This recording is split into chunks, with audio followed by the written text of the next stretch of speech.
Okay, thanks a lot for the invitation. Thanks to Robert. So,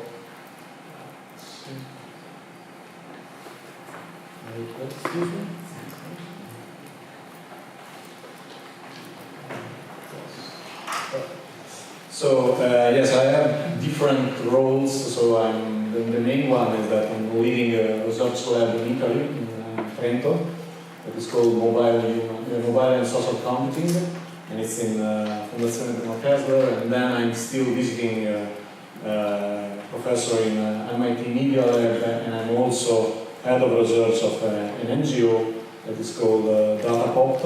It is a common effort of MIT Media Lab and Harvard University to use big data in developing countries. So I will show some of the things that we are doing with Datapop Online. So I will try to give to you some positive, very positive side on the usage of AI. Yesterday there were several talks that were more concentrated on the risk and the critics. Also in this talk I will describe the risk and the critics, and I will propose some way to overcome. But there are also things that need to be highlighted, is how this technology can be used to solve and to give contribution in terms of knowledge to different challenges. So what is happening right now is that we live in our life. We leave behind us a lot of digital breadcrumbs. We will do using our mobile phone, using credit card transactions, using social media, and all the digitalization of society means that for the first time we can collect very fine-grained data about human behavior. For giving an example, when you use a mobile phone, a telco, a telecommunication company, can access your network of communication and network of interaction from the log of the text messages and the log of the call. And they can also access and reconstruct the mobility pattern that you have in a city, so your habits, and when you wake up, when you leave your house, and when you move to your work place, and when you come back, when you go to a third place, enjoying the life in the pub or whatever. Because so every time you do some action, like you do a call or you send an SMS, or that is the things that usually you do a lot of times, you control and you check your mail, these information are connected with the cell tower, and the cell tower localizes it. So all this information can be used for some interesting things. So this is one of the first work that was done by a former colleague in MIT, Nathan Eagle, that show how you can build, using the data that a telco has, you can build a network of communication interaction, and you can show that a social and spatial network diversity, if a place is connected to more diverse place, this place is also a richer place. So the diversity is associated, there is not a causal way of understanding this phenomenon here, but the diversity of interaction and diversity of connection for a place is associated with higher economic development of the place. This was done for all UK. The same things were done also at the individual level, so we show that if you have a more diverse interaction in your life, you tend to be richer, and also you get less trouble in terms of economic trouble and whatever, and this is a way that can be used, and some of these things are starting to be used by banks, for example, to enrich their own information and to build financial well-being metrics that can decide about your loan, about if you are credit worth or not, and whatever. For example, we use very simple mobility patterns that are diversity, loyalty, regularity, and we extract this information from the places where you were buying things. So we have access to credit card transactions from several banks around Europe and US. Looking at this pattern, we were able to understand your financial needs. Another study that we've done, and this is an ongoing project that we are doing in several cities, was about crime, understanding the role that urban environments and the people present in a given neighborhood have in lowering the crime of the neighborhood. So we start from theory, so we start from two opposing theories. The one by Jane Jacobs about the Hyson Street principle, that if you have a sense of community in a place, you have lower crime, you have low crime. And the other one is the defensible space theory that say instead the opposite. So you need to have a place where there are only residents, where there is no mixing, because otherwise you have more possibility of having attack and also possible victims, so you have more crime.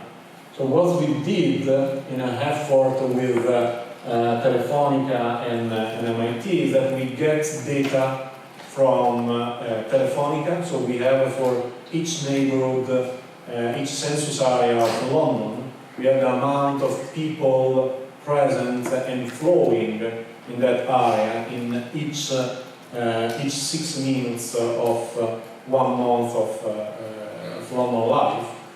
And also we have this data not only about the amount of people, but which was the mixing in terms of gender, which was the mixing in terms of age range, which was the mixing in terms of resident against tourist or commuting people and income.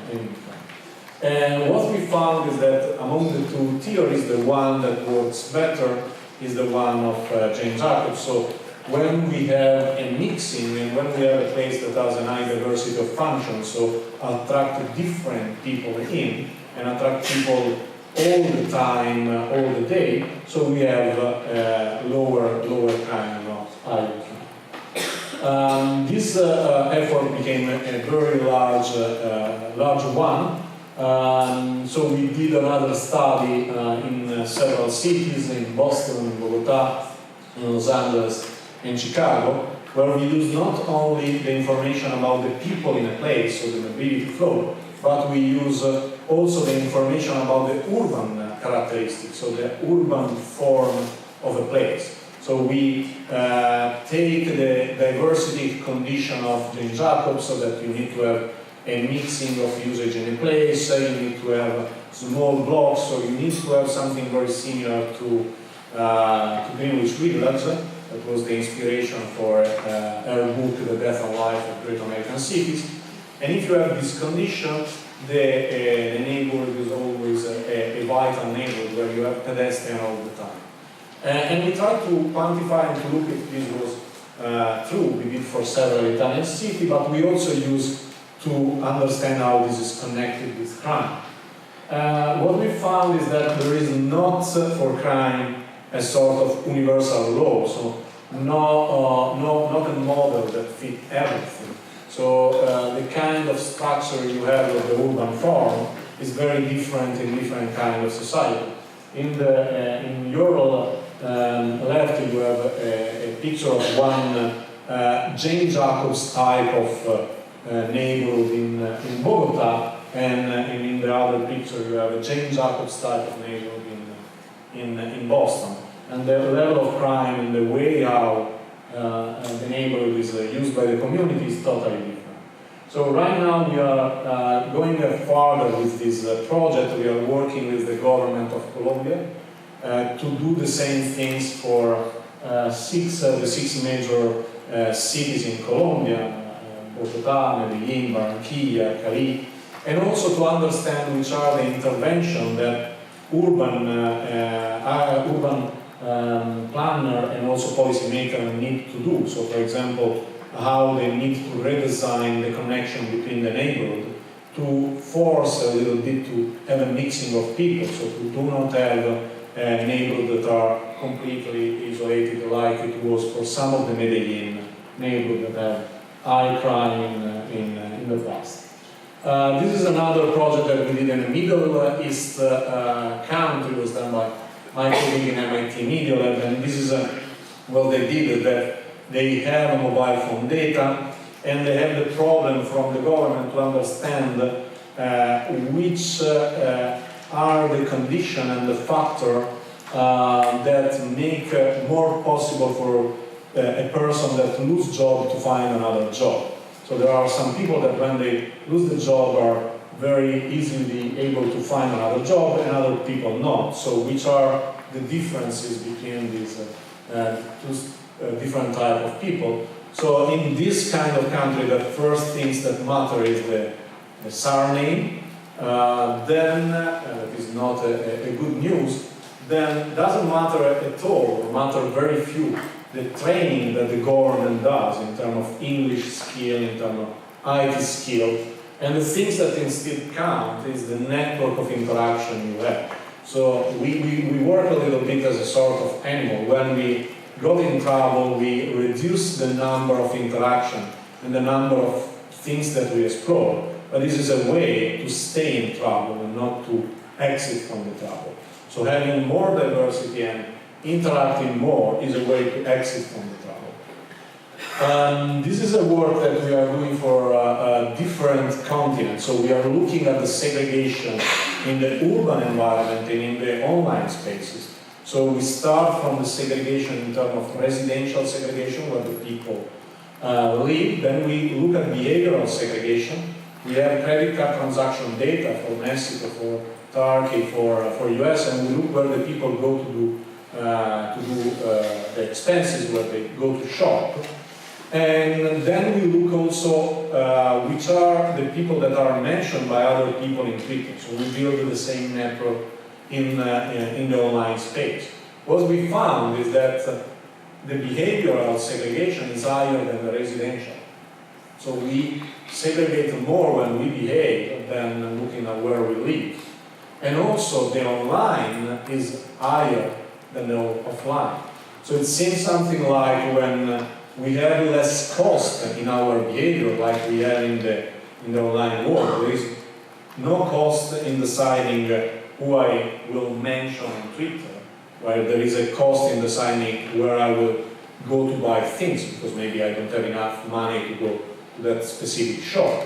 But when we reduce the cost, we increase the segregation. So there is this effect in the behavior of the people, with a tendency of looking for homophily that makes people more segregated when they have less cost in their behavior. And this is bad. So this is a study that we've done. We are doing right now using a very unique data set. So we have data from a telecommunication company, a Turkish telecommunication company, where we have the mobility pattern of the Syrian refugees and the mobility pattern of the Turkish people, the Turkish citizens. And what we show is that there is this sort of storytelling in Turkey, but in a lot of countries, that immigrants or refugees bring health risk and whatever. So there is a very different rate in terms of measles fascination between the Turkish people that is very high. It's higher than Italy, extremely higher than Italy. And for example, Syria, where with the war they had a decrease.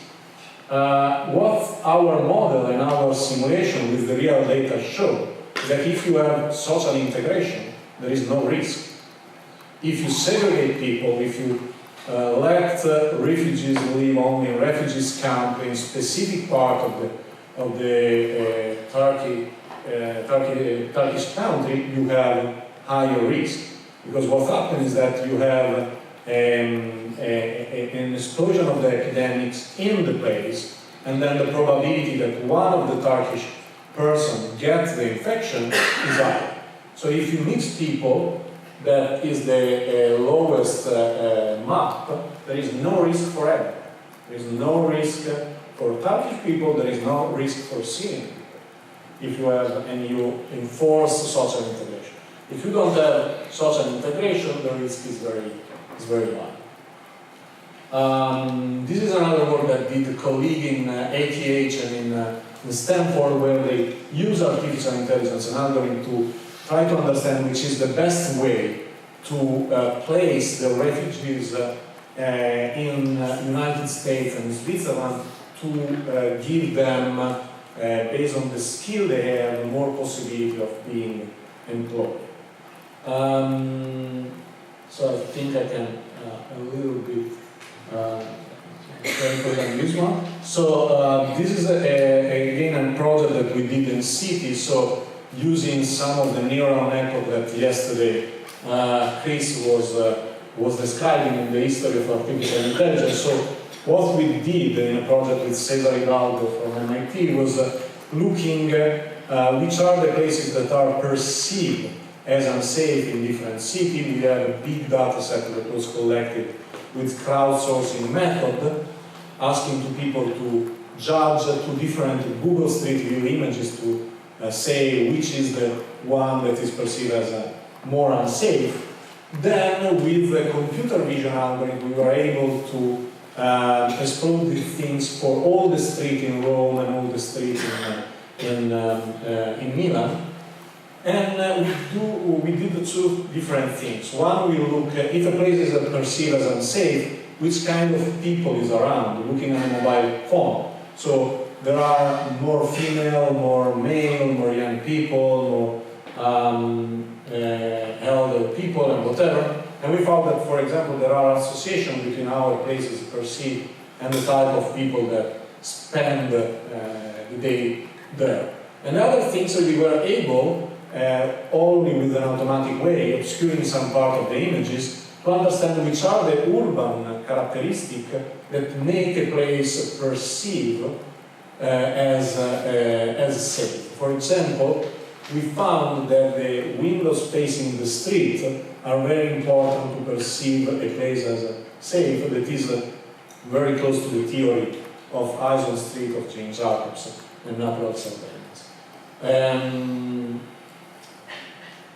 So all these things that I showed to you are methods for starting to use the big data and the machine learning technique to quantify information about human behavior and to use for different kind of societal challenges. There was this effort that was run by the former secretary in the United Nations and Sandy Penton, that is one of the persons that I'm working with, and several of these projects are done with him, was one of the members, together with Enrico Giovannini, to establish a way of using big data to control and to check the progress in the Sustainable Development Goals. But there are also positive. So as I was showing, there are positive aspects, but there are also possible negative aspects. Some years ago, we wrote a position paper that was called Battling the Tyranny of Data. More than the tyranny of data is a sort of tyranny of algorithmic decision making. And we were inspired by this book by Bill Esterly, that is an NYU professor in economics, that was looking at the tyranny of experts. So he was criticizing a little bit the way how World Bank and other organizations work in the developing country, where they have a technocratic approach. They think to have the solution and they don't take too much in consideration the right of the community where they apply their solution. And the problem is that maybe the algorithm approach can enforce a little bit this kind of technocratic dream and view. So we list some of the problems that we found. So for example, the computational violation of privacy, the lack of transparency in the algorithmic decision making, the risk of discrimination that were also raised yesterday from one of the panelists. For example, this are some of the work about the risk of privacy. This is the second one is a very interesting work that was done by one of my former colleagues in MIT that show how much we are unique in a crowd. So using the data from a telecommunication company or from a bank, only looking at 3 points or 3 or 4 spatial temporal points, we can identify a unique trace. This doesn't mean that we can identify that this guy is Bruno Lepri, but we can identify that this guy is always the same guy. And then it's very easy having some external data that say this guy is Bruno Lepri, because so there are only few people that does the same things all the day. And the other thing is that we are more routinary than how much we think we are. Another thing that was shown by Michael Kosinski in Stanford that was also connected with all the Cambridge Analytica things, because so some of his study were also a little bit an inspiration of this effort by Cambridge Analytica, is that from data like the Facebook likes or the Facebook profile picture, this is a work that we did, my group did together with Michael Kosinski some years ago, we can understand and we can infer the personality trait of a person from the Facebook profile picture and from the likes. So in the Facebook profile picture there is nothing close to the Lombroso dream, so we are not considering the visual aspect of a person, but there are things like how many people you have in a picture, the color of the picture, if the picture is indoor or outdoor, and other things that are very connected with your personality. Another thing was other problem was showing this nice book by Katie O'Neill, Weapons of Math Distraction, where she showed the risk of discrimination and prejudice that you have in the bias in the data. And so we propose in this position paper some of the way, and these are some of the way we are working to start to use these things, avoiding or reducing the risk. So the first thing is that so we are enforcing this idea of having user-centric data ownership. So the data need to be back to the people, and they should control what you can infer from the information that you have. Then we need to have algorithmic fairness and algorithmic accountability.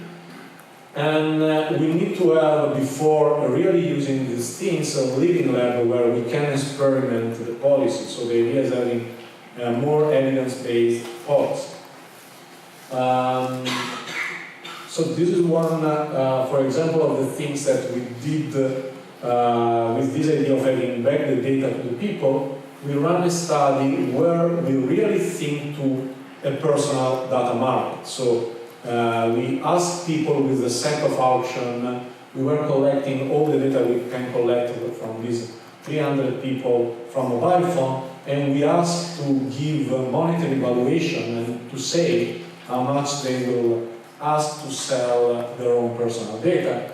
And we found interesting things but also bias. So the first interesting things that we found is that the median daily valuation in terms of euro is €2.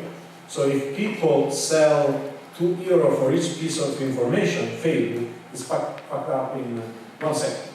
So there is no any problem of having Facebook, because so it doesn't exist anymore. So if you ask to pay for each piece of information €2 to each single person. The other interesting thing is that, again, so there is this dream in America that you can control everything about your data, but you need help to control your data, because so the graphics show that we are very able to understand the risk of relocation data. So we will sell with a lot of asking a lot of money in the location data, because we don't want to be tracked. But the same doesn't happen for the media. And from the media I can understand without any problem the political orientation of the person, the sexual orientation of the person. So I risk how much is risky relocation data. So I will close with this big project that we are doing together with Orange, Telefonica, MIT, Harvard, Imperial College in particular. So that is building this platform where we try to make possible sharing information without sharing raw data. The project is called OPAL, Open Algorithm, so the idea is that we never let the data came out from company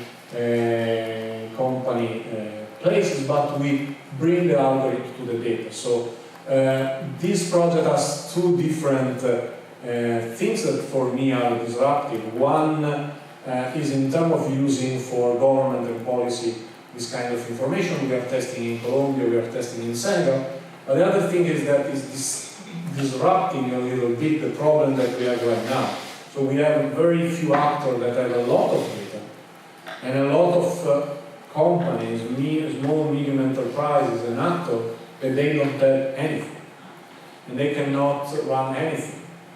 So there are NGO activists or small, medium enterprises that can have idea, insight, business, whatever from this data, but they cannot really access. The control is to Facebook, Google, and whatever. So the idea is create this market, to try to a little bit compose how is it going right now with technology, where you have few platforms and few actors and everything. And this is my final thing. So the idea is that we need to think a little bit in the future to this idea of having human AI ecologists, where AI system and human beings will work and interact together. There are things that are important from the side of science. So the artificial intelligence like we have right now is not so intelligent. It's very performative, but it's not so intelligent how some of the people think. And so there are other approaches from collective intelligence, complex system, physics, and everything that can bring there to make more intelligent the things, and in particular to bring one aspect that artificial intelligence has not, that is social intelligence. And the other things are all the ethical challenges and the political and policy challenges that maybe we will discuss in the plan. Thank you. Questions? With such a wide subject, which is relating culture to policy making and changing realities. I just have a short question to Carmen. Carmen, you showed, unfortunately, it goes very quickly, as it must, and so it was difficult to get the full picture there. But I was touched, of course, by when you said that Romania was somehow behind. And at the same time, my experience after nearly 2 years here in Timișoara is that Romania also has potentially is a bit forward in the meaning that the old definition of culture remains, but is obviously, kind of hasn't developed any further. And there's this whole potential that exists. And when you show me the map there, I'm a little bit concerned about the geographic distribution, not of the cultural institutions, but potentially. So my question is, to go back to it, it's not about the institutions that you have defined, at least in those maps I'm looking at now. Is there any research being done about other initiatives, community-based initiatives, independent initiatives which do not have spaces, which do not have money, which do not have any sustainable program in any of the cities, certainly not in this city and certainly not from the Ministry of Culture, but which actually is there any way of counting that, of analyzing that? Thank you. Yes, I started this as well because 2 years ago we conducted research on the white paper of cultural creative sector and their economic impact in Romania. And we discovered some activities and we're mapping that as well. But there are still areas, blank spots on the map, on the Romanian's map. And we try to to convince the local authorities to start doing cultural actions there. But this is something we have to do together with the Ministry of Culture, because they keep coming back to the Ministry of Culture saying that they have no money to do that. And they spend all the money for infrastructure, for education and health, which we know they don't. So yes, it is a big problem. And we do have some studies on cultural activity itself, and we're trying to map it, and we will make it publicly as soon as possible. I have a question for Bruno. You mentioned something very interesting, the idea of giving people back the ownership of their own data.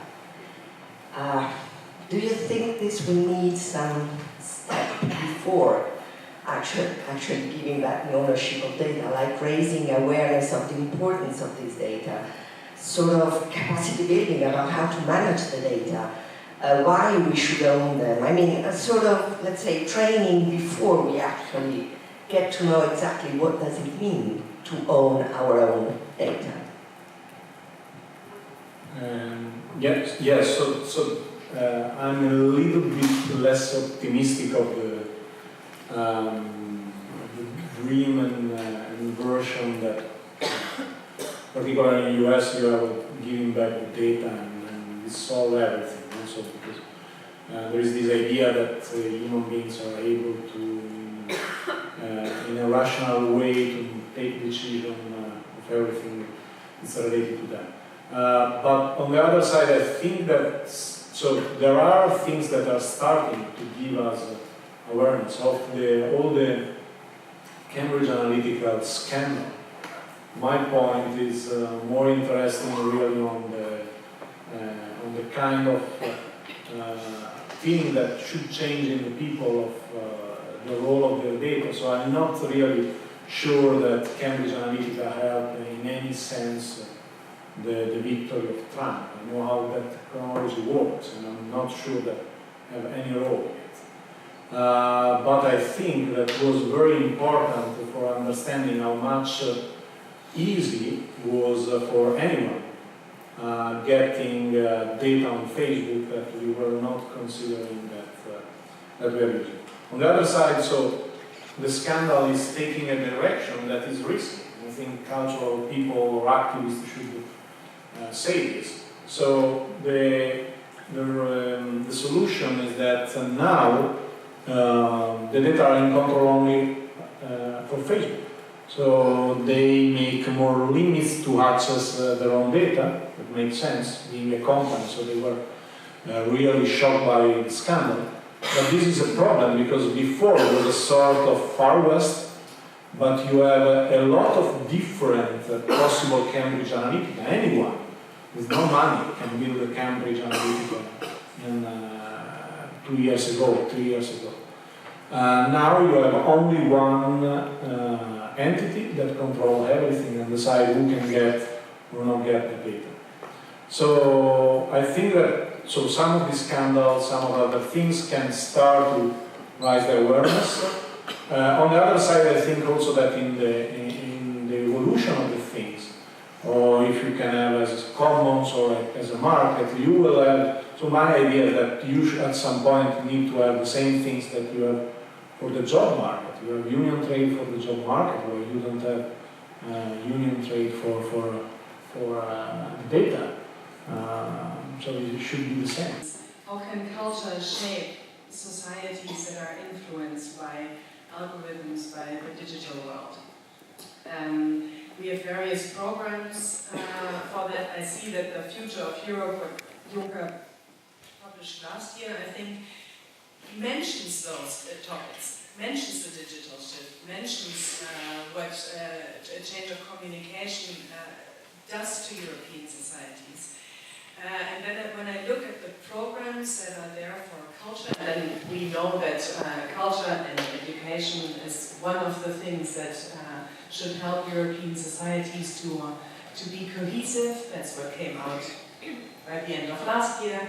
So when I then look at programs that should support culture and what they could do, I see that when you think about digitization, it's mostly about digitization of things, of objects, and it's about audience development, basically.